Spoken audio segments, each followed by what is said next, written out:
Hey guys, it's me Dom. I'm here with a video today. I'm actually gonna touch base on the author that I was just because I only did 2 videos and I would like to do 3. So here I am on a Monday.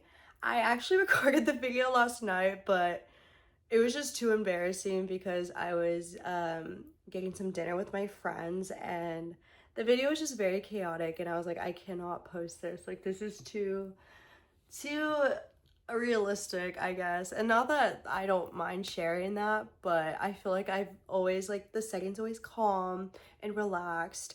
And I don't know if y'all are ready for that. So I was like, let me just debrief and do it again in the morning. Like it's okay. I'm in my head as far as like days that I need to post, and I'm like, whatever. Like it matters but doesn't. Like it's not that deep. Anyways, so the poem that I have today is from the author Ocean Vuong, which I had been going over previously.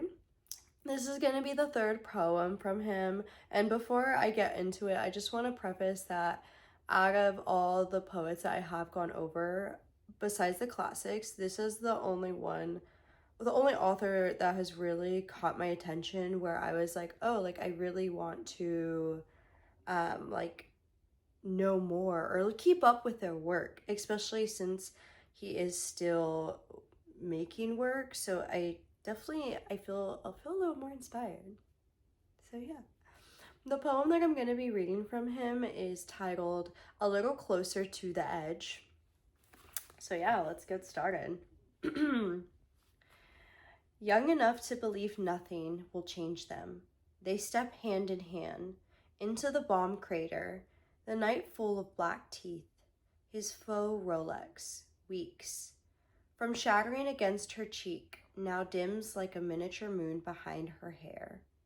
In this version, the snake is headless, stilled like a cord unraveled from the lover's ankles. He lifts her white cotton skirt, revealing another hour. His hand, his hands, the syllables inside them. O Father, O foreshadow, press into her as the field shreds itself with cricket cries. Show me how ruin makes a home out of hip bones, O Mother, O Minuteman. Teach me to hold a man the way thirst holds water. Let every river envy our mouths. Let every kiss hit the body. Like a season where apples thunder, the earth with red hoofs, I am your son. So, interesting thing about this, when I had originally read it last night, I feel like I got a completely different perspective as I am right now, which is so interesting because I mean, with anything, the more that you kind of read it and look into it, your perspective is constantly changing because even like from the time I read it then to now, my mind was in a different space. I've seen different things, I've experienced different things. So even let's say if I were to read this poem every day for a month, every day I feel like I would genuinely have a different perspective. And I think that's so cool and weird. Like it's almost like I had an epiphany just right now. So um yeah, because last night when I was reading it, I definitely got more of like a spicy feel, but I feel like as I'm reading it now, I'm like, interesting. Because like last night I was like, oh, like he's lifting her skirt, like his hands, like shreds it. Like, I don't know, just the way that the words were, I was like, am I allowed to read this? But like today as I'm reading it, I feel like it's definitely more of like I don't want to say, I don't know. Like I feel like it's layered in the way that it represents something completely different.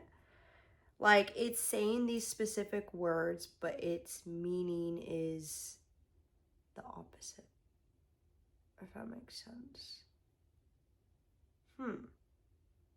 I don't know. This is such an interesting poem. And again, I really like how his words are so everyday, but they're very intentional and strong.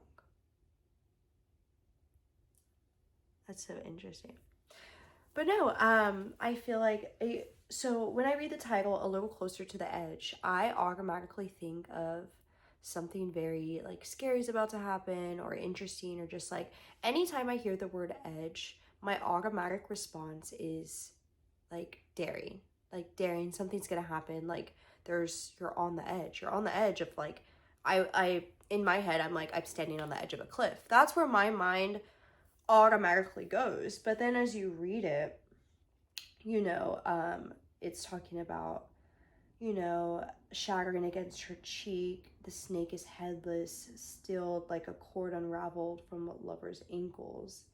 He lifts her skirt, revealing another hour. His hands, the syllables inside them. O Father, or foreshadow, press into her. So I feel like this is a moment in time where they're talking about something physical happening, but mentally it's a foreshadow for something completely different. Am I just like, I don't know, am I kind of like a genius? um anyways, but then what kind of catches me off guard is when okay, so as the field shreds itself with cricket cries, show me how ruin makes a home out of hip bones. O mother, O minute hand, teach me how to hold a man the way thirst holds water. Because it's talking about a man and a woman, and obviously they're being intimate. But the moment that little portion is read, my mind goes somewhere else, as far as like they almost feel like they're at home with this intimate moment, but at the same time it's almost like something they shouldn't be doing but they want to do because it feels so natural. But I feel like there's temptation in it, and that's where the mind and the body are disconnected. Because again, like the body, this feels so natural, this should be happening, but then the mind's like kind of somewhere else where it's like, oh, teach me how to do this, let every river envy, let every kiss. So I feel like there's a bit of a disconnection, but I could be completely wrong. And that's the thing I like about poetry, is I feel like every person is going to take different things from their life and interpret it in a way that they feel most called to. So it's almost like you're just like picking pieces out of yourself. Like I feel like I'm reading not about myself, but just like the things that I'm talking about and speaking about are very true to me and are real to me, but to someone else they might see something completely different. And it's just really cool to see that. And I would love to, like, it'd be cool if I had someone else with me and like we both read it and then we're like interpreting our own things. Maybe I should do that. I don't know. My friends don't really read poetry, so I'm like the only one. Oh, okay. But yeah, I really think this is super interesting. He's awesome as a poet. Even though like he has a specific style, but each poem is very different as far as the topic, and I like that a lot because that just shows that like he's writing based off events in his life.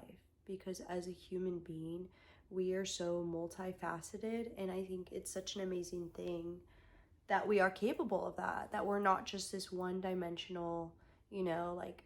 So, and it's crazy because some people make themselves one dimensional. For example, like if someone does a career and they make that their whole life, like, oh, I don't know, engineering. Like some people would genuinely make that their whole life. They would base their whole life around that. And that's awesome. Like, don't get me wrong, I appreciate those people, but at the same time, like he's not, or she, whomever, they're not just an engineer. They're, you know, a writer, they're a mother. They're like, there's so many more things, and it's so interesting when what people choose to identify their main one thing is. Because when you meet someone, the first question is always, who are you? What do you do? Blah, blah, blah, blah. And, you know, for me personally, I used to automatically go in like resume mode and be like, oh my gosh, like I have to say all the things that I would write on a resume or do on paper. And it's like, no, like that's not who I feel most called to. At the end of the day, I tell them like I'm literally no one. Like I'm just me. Like I'm just a girl. But if they were really curious, like I say things that genuinely make me happy. And then later on I'll be like, oh yeah, like this is the thing that bases like this is where I get my income, this is where I do that. And then it's like, okay, like, but people tie in their energy and their worth with money all the time. And it's crazy because, like, I don't know, it's just not that it's not real and not that this person doesn't like that, but sometimes it is the case. And it's so interesting. The more that I talk to people and notice that, I just sit back and ponder and I'm like, wow, that's interesting. So, awesome poem for today.